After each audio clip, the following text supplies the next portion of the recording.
Desde o início da pandemia, a Igreja Católica atendeu às solicitações das autoridades sanitárias. Adotou o modelo do distanciamento social e todas as determinações impostas pela Organização Mundial da Saúde. Mesmo assim, os verdadeiros católicos praticantes não abandonaram Jesus no sacrário e continuaram frequentando as igrejas e participando das santas missas.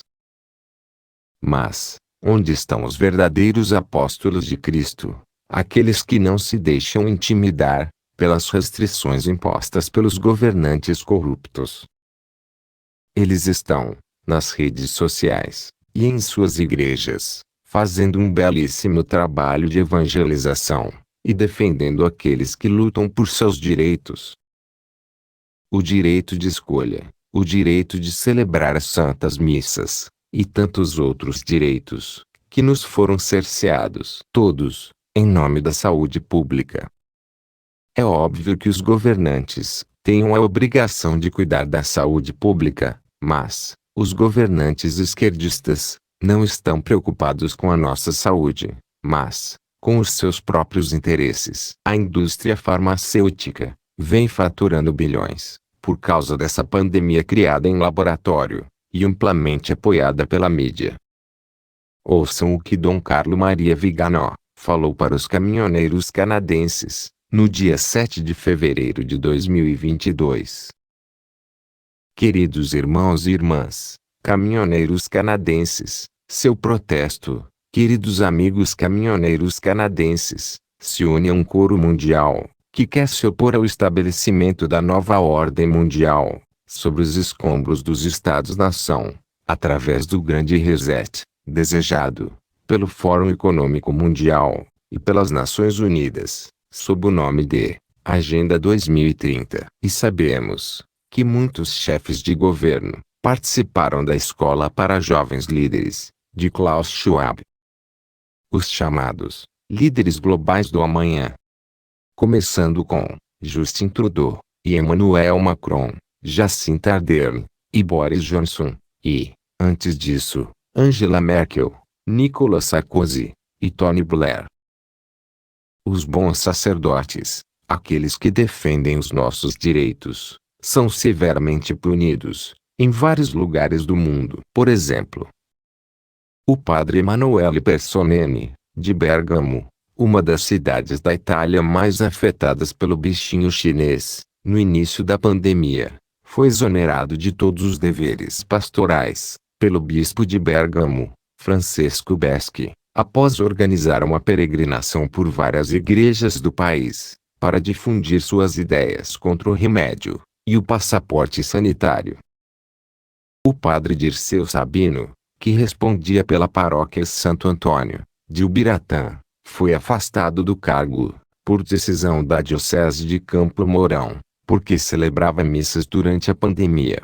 O afastamento do vigário paroquial foi informado à comunidade católica de Ubiratã, por meio de uma carta assinada pelo bispo, Dom Bruno Versari, da Diocese de Campo Mourão, publicada na página e nas redes sociais da paróquia. Foi punido porque cumpriu com seu dever de padre, e não se intimidou com as imposições dos governantes esquerdistas e dos maus bispos que temos em nossas igrejas. Nesse vídeo, estou citando apenas alguns exemplos da parte boa do clero, mas, graças a Deus, existem muitos outros bons exemplos em muitas igrejas do mundo. A Igreja de Cristo está dividida assim, mas a parte boa dessa igreja, mesmo que em pequeno número, permanecerá fiel até a segunda vinda de Jesus.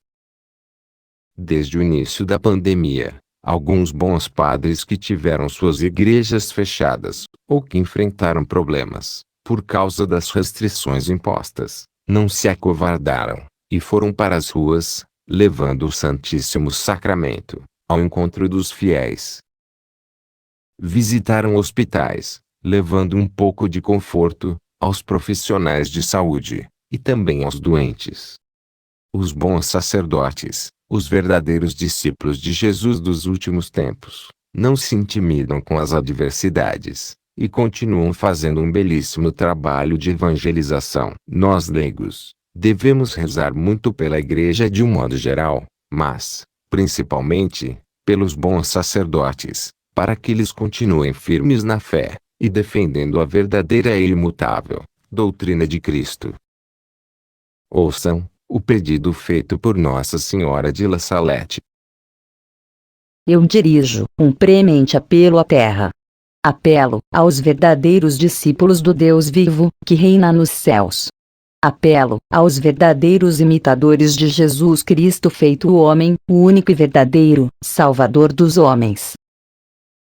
Apelo aos meus filhos, meus verdadeiros devotos, aqueles que se deram a mim, para que eu os conduza a meu divino Filho, aqueles que levo por assim dizer, nos meus braços, que vivem de meu espírito. Enfim, apelo aos apóstolos dos últimos tempos, aos fiéis discípulos de Jesus Cristo, que viveram no desprezo do mundo e de si próprios, na pobreza e na humildade, no desprezo e no silêncio, na oração e na mortificação, na castidade e na união com Deus, no sofrimento e desconhecidos do mundo. É chegado o tempo para que eles saiam e venham iluminar a terra. Ide, e mostrai-vos, como meus filhos amados. Estou convosco, e em vós, contanto que vossa fé seja a luz que vos ilumina, nestes dias de desgraças. Que vosso zelo vos faça como que famintos, da glória e honra de Jesus Cristo. Combatei, filhos da luz, pequeno número que isto vedes. Pois, aí está, o tempo dos tempos, o fim dos fins. Poucos são os sacerdotes e leigos que atendem aos pedidos da Mãe de Jesus. Rezemos por essas pessoas, para que elas continuem firmes na sua fé, e não se deixem seduzir pelas armadilhas do demônio. Que Deus abençoe a todos.